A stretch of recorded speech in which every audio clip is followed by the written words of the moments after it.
Hello, ladies and gentlemen. We'd like to welcome you to Jazz at Noon. My name is Gerald Dunn. I'm the Senior Manager of Entertainment for the American Jazz Museum.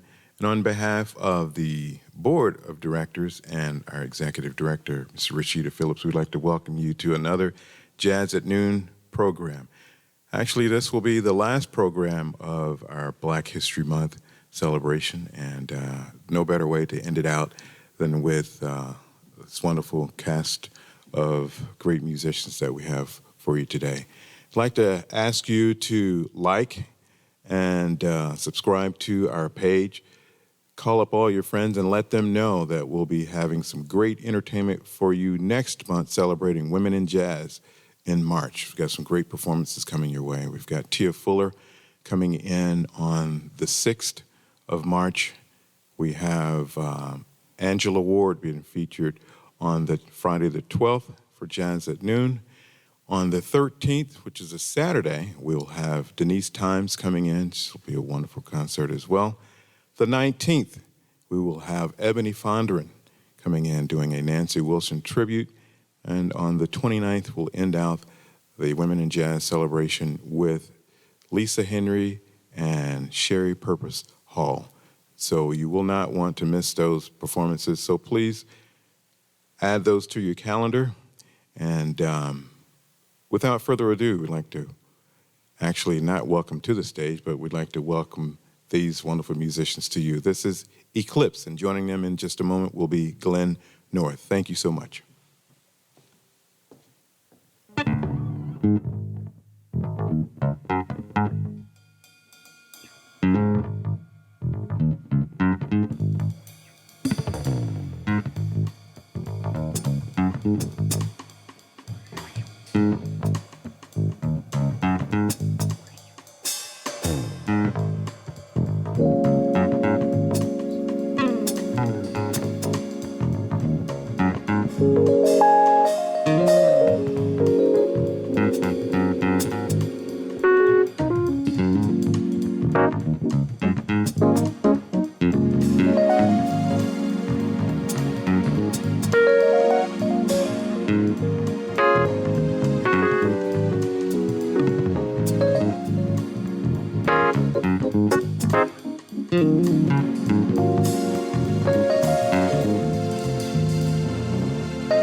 Going to bring up a very amazing poet, Mr. Glenn North, All right.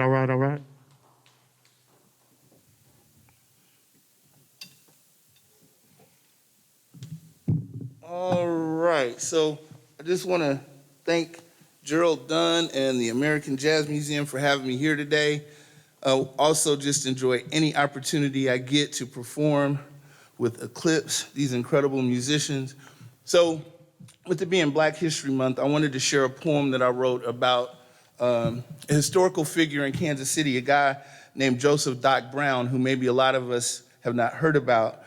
He was born in 1835 while slavery still existed, and he became a champion cakewalker.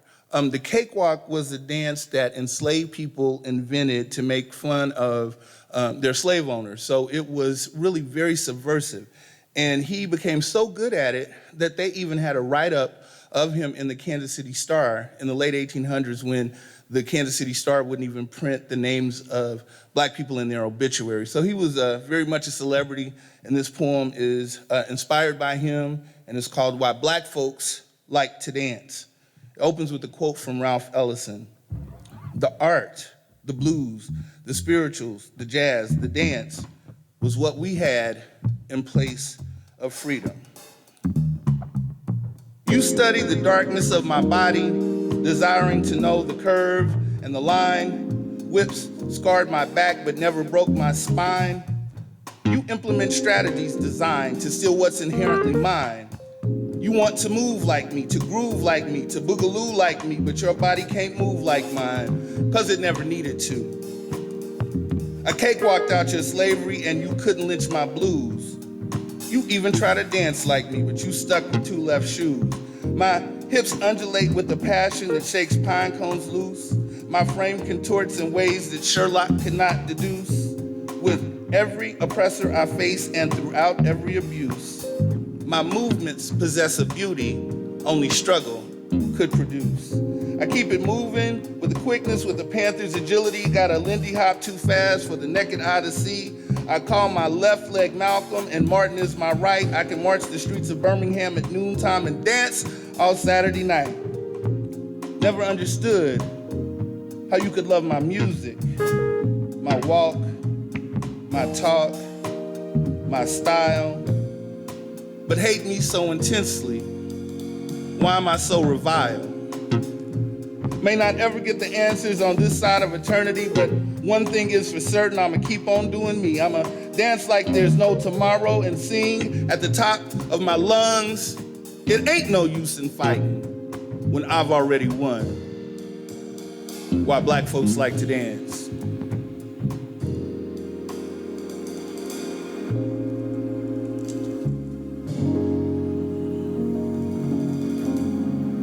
So the second piece I want to dedicate to all my brothers, living in a society that doesn't respect you as a man sometimes causes you to explore other ways of being masculine. You hear the term toxic masculinity being thrown around nowadays, but I know like in the black community, sometimes black men find it hard to smile at each other. We feel like we gotta be hard, we can't show our emotions. And so with everything that's going on in the world and everything that's against us, we really have to learn to embrace one another. So this is called Call Me Brother. It opens with a verse from scripture. Behold, how good and pleasant it is for brethren to dwell together in unity. Psalm 133:1.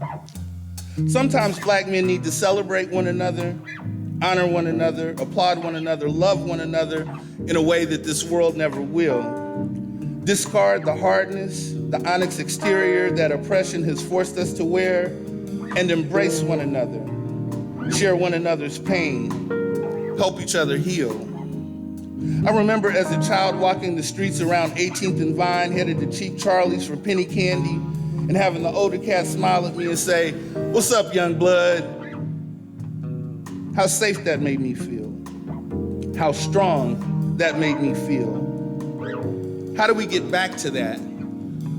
We have to get back to that.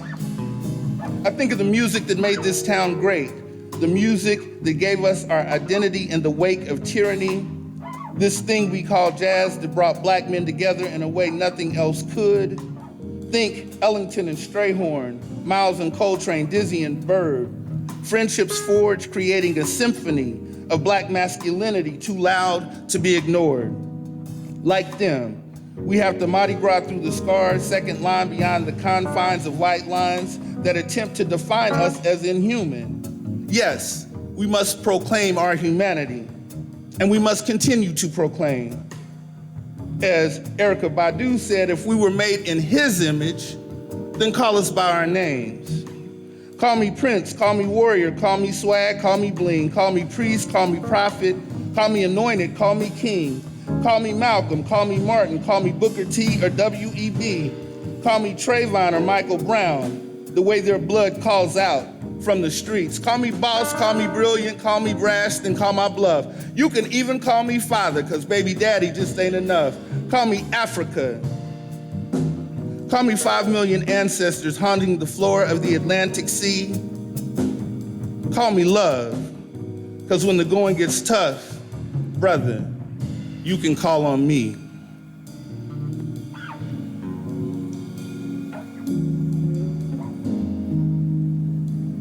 Give it up again for Eclipse. Thank you.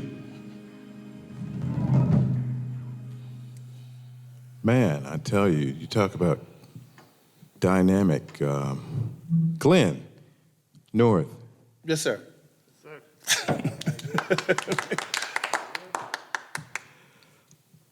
I'm going back a while and going back to Club Mardi Gras. Yes, sir. On 19th and Vine, right? Mm-hmm. And we used to do a jam session there on Monday nights. This is like early 90s. Mm-hmm. And you guys had started this movement. And I was like, these poets, they're everywhere. What was the name of the group? And why did you guys get started? So it was called Verbal Attack. Myself, Jay Hawkins, and a brother, Marcus Brown. After watching Love Jones, right, we were like, why isn't there anything like that in Kansas City? And we had heard about the fact that the 18th and Vine area was about to be jumping, you know, with the Jazz Museum and the Negro League Baseball Museum and these new clubs like the Blue Room. So we wanted to be in that location. So we got with Alex Thomas, who owned the Mardi Gras, asked him if we could host a poetry reading there, which he was not really sure would work. Because it was just kind of a local watering hole. But long story short, the first night we did it, we had over 200 people, and it just kept popping after that. And then, other poetry readings started to spring up around town after that. And if I remember correctly, if you were not, I guess you was confident in yourself, some of those poems that were that rung out in the room, they were like, man, they could be pretty intimidating. Yeah, I mean, it was a space where we really wanted people to take it seriously, just like the jam sessions historically. Like if you hadn't, practiced, if you hadn't been in the woodshed, if you hadn't been working with your instrument and you came up there kind of half stepping, you would get called out on it. Yeah. Right. Yeah. So we're doing jazz poetry, I guess. Mm-hmm. That's what you would call it. And I'd like to direct this to the band, whoever would like to jump in on this. What is it like for you guys to accompany a poet? Is this like accompanying a vocalist or? It's a lot like accompanying a vocalist, but it's an opportunity to, with the content of what the poet may be speaking about, to interpret and to provide the sonic atmosphere, if you will, to make the words come to life even more and felt even deeper. That's perfect. And I just want to say right quick that these guys are great at it. I've been performing with Everett, DeAndre, and Mike for years, and we just get each other. Like, I can say, this poem is going to have kind of a dance vibe to it. They be like, okay, we got you. And it just works. But a lot of musicians, I love musicians, but not all musicians know how to do that. So it's always great when I get to perform with them. Awesome. And so, DeAndre, since you were up at the plate here, man, it's rumored that you were like all-state drummer and all of this kind of stuff, and you were, man, he said, this guy, he's playing the bass. No way, he's no bass player, he's a drummer. And so, I mean, how do those two tie together for you?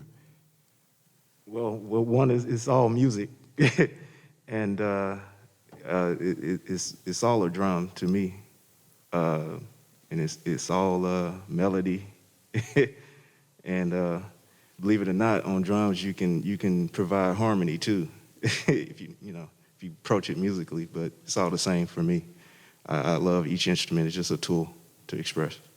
Awesome, great. And speaking of drums, we got Michael Warren here. I'll never forget, and I've said this several times before, we were at UMKC, and we were a little combo there.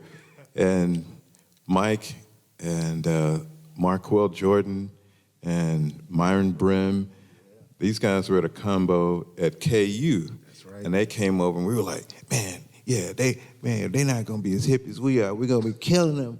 And then all of a sudden, they just started out, and Mike, I think they did Caravan or something. Mike did this press roll that started out like cotton hitting the floor, and it just gradually built into this rumble in the room. And everybody was like, and I was like, it was like, you sound like a grown-ass man. But Mike, just because at the time I think you were like a pre-med student at school. Right. So how were you able to like meld those two together? I mean, is there a separation between the two, or what? How? What? Yeah, it's a lot like burning a candle at both ends, But to me, and it's also using both sides of your brain, So to me, it's like the ultimate expression of fullness, right? Science, this is science to me. So biology, drums, it's all the same to me. Mathematics, drums, is all the same to me. Spirituality, drums, is all the same to me.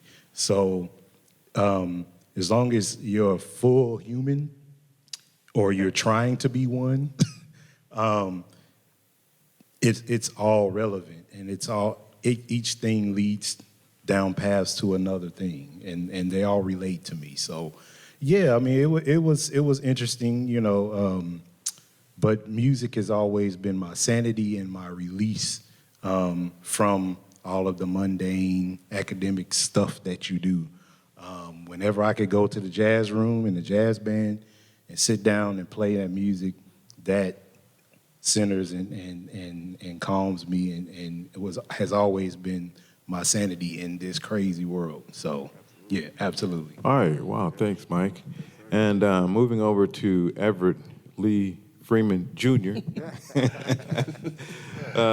Met this guy, first came to Kansas City, and everybody was talking about this young guy. Because when I came to town, I was looking for the older cats. And they were like, hey, this is a young guy. I think you were like an apprentice of Jay McShann or something like that. And if you're able to dig deep out here, you can find Everett. He's got a high top fade, like a 2-story high top fade. But Moving on up. and right now he looks like me. I got a sub basement fade, and but coming here, listening to you play, you played with some of the older cats and with the younger cats as well. And as you started to develop, you flipped between like you could say straight ahead jazz if you go with labels, and contemporary smooth jazz type stuff. I think I saw you at the Harris House when the Harris House was hitting back then, and also with Mary Moore, who back in the day she had this killer R&B band. And so, what was that like for you, man? Getting inside of this, did it matter that it was different styles of music or what? Well, it didn't matter at that time to me because I had learned in a way where I went back from church and then learning how to, playing by ear in church. So when you play by ear, and then you also learn concepts of reading, whether that be straight notes or whether it be chord symbols, it kind of helps you to be able to maneuver in more than one world. Because some people only operate in one system. So when you can operate in more than one system, that makes you a little bit more valuable and you can get a lot more work in. You get a lot more development in being a complete musician, I guess, if you want to say that. But that's no knock on one or the other. It's just people have different systems. So then when I went to UMKC, that kind of gave me the ability to be able to read chords faster or even at all. And once I was able to do that, I was able to play some straight ahead music, and then could sit in church the next morning and play in church with no music at all. Oh, great. Wonderful, wonderful. This is really interesting. We could sit here all day. Glenn, you had an opportunity to participate with a recording with the great Bobby Watson. Yeah. And that project, wasn't it called Check Cashing Day? Yeah, exactly.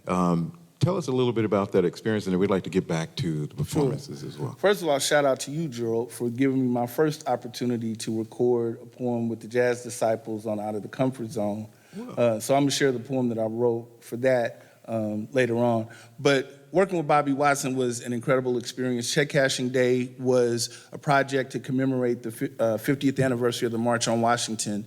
And a lot of people hear the I Have a Dream part of the speech Dr. King gave that day, but they don't hear the first part, or they don't publicize that part as much, where he was talking about police brutality and reparations. And he talked about, we came here today to make America make good on the check that she wrote with the Constitution, the Declaration of Independence, the 40 acres and a mule that we never got, right? So Bobby came up with the idea of calling it Check Cashing Day and asked me to write the poem for the title track. And then we just got to vibing, and he gave me a couple of other tunes, and I wrote poems for that. And then it was kind of like I was a part of the band for that particular project. Got to travel. You know, it went to like #1 on the jazz charts in Philly. So we got to travel there, and it was like everybody was like, I don't know, like I was part of the band. It was an incredible experience, and it's a project that has a long shelf life because all of the stuff that comes out in the poetry and the music is still very relevant today. All right.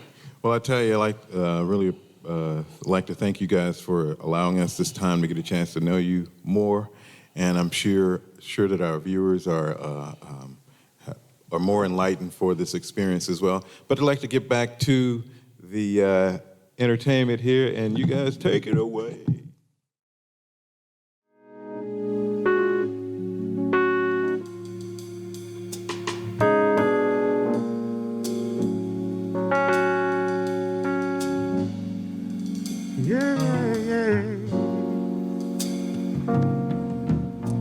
Good morning or evening, friends.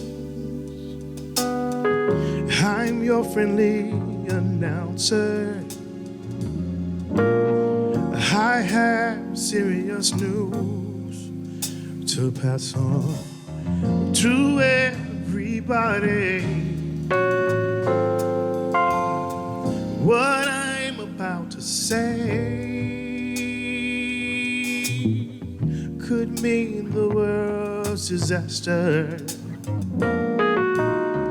and turn your joy and laughter into tears of pain.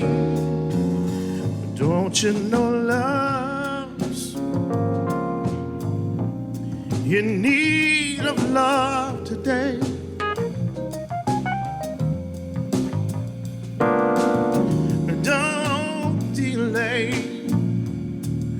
Sing yours in right away.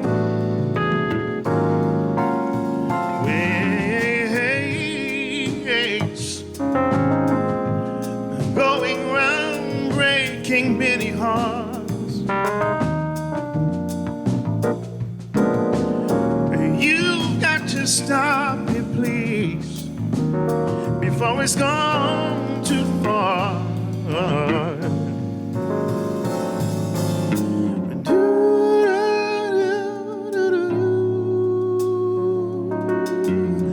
Do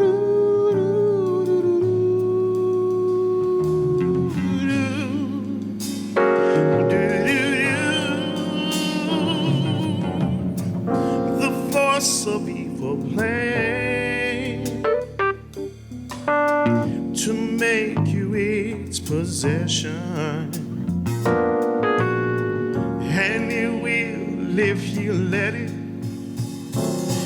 destroy everybody. We all must take precautionary measures. If love and peace should treasure, then hear me when I say, oh, don't you know love's in need of love today. Don't delay, send yours in right away. You know that hate's going round breaking many hearts. You got to stop it, please, before it's gone too far. Oh, yeah, yeah, yeah.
Oh, you know that love's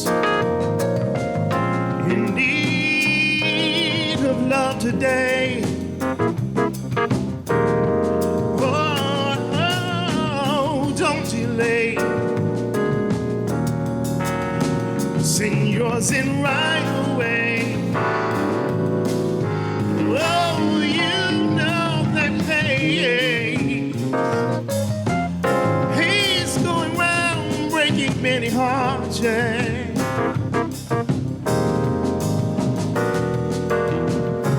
You got to stop it, please, before it's gone too far.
All right.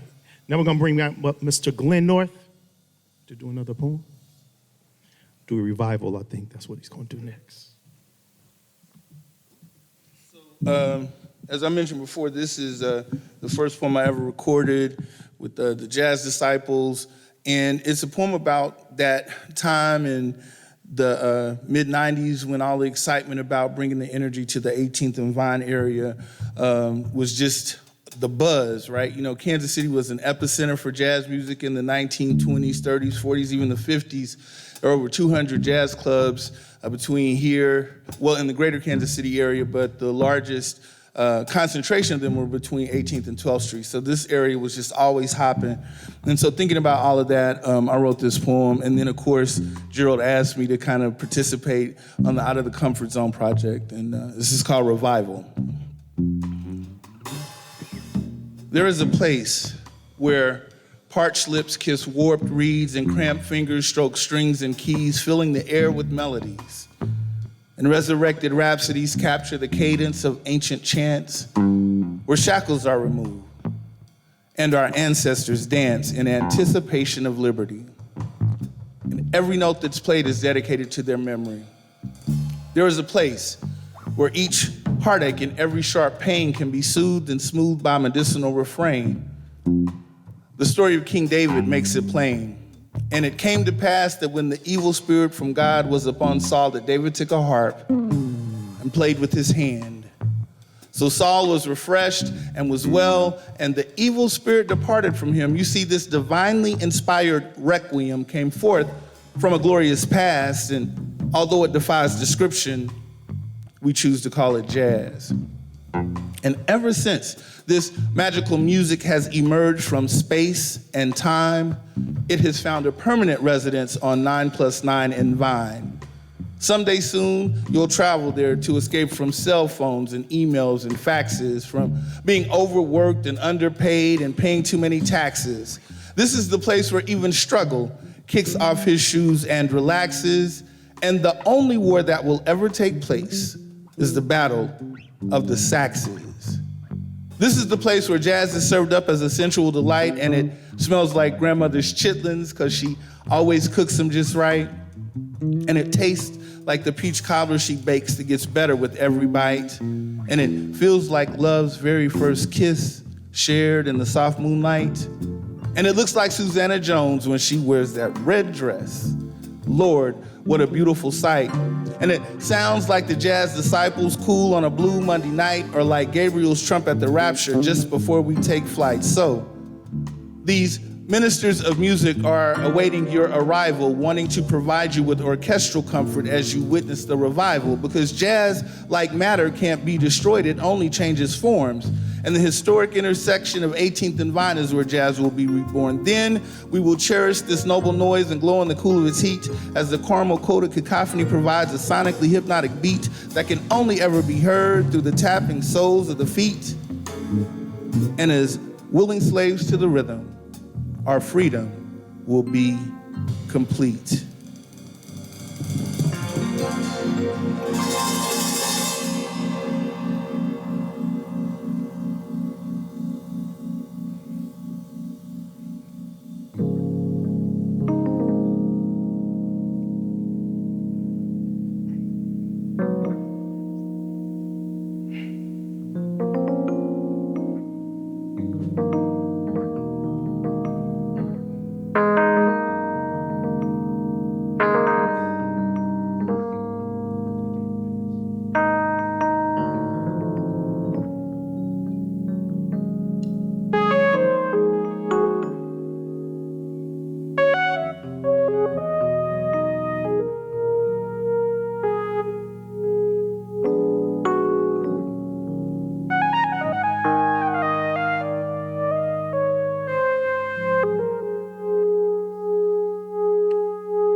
All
right. We'd like to thank you once again for tuning in to Jazz at Noon. This is a program, by the way, that would have ordinarily been inside the Blue Room, but due to social distancing, we're having it here in the gym. But hopefully, once things start to become more familiar to us out here, we'll be able to move this to the to the Blue Room, and have Jazz at Noon inside the Blue Room. That's our ultimate goal. So hopefully you will participate with us when we have that happening at that time. But once again, give it up for Mr. Glenn North and Eclipse. Thank you so much. Connor on sound, thank you so much. Luke on video, thank you guys so much. And we'll see you next. Don't forget to like and subscribe. And Women in Jazz, celebrating Women in Jazz next month, the whole month of March. And we've got some great shows coming up for you. So please tune in. Jazz at Noon here at the American Jazz Museum. Thank you.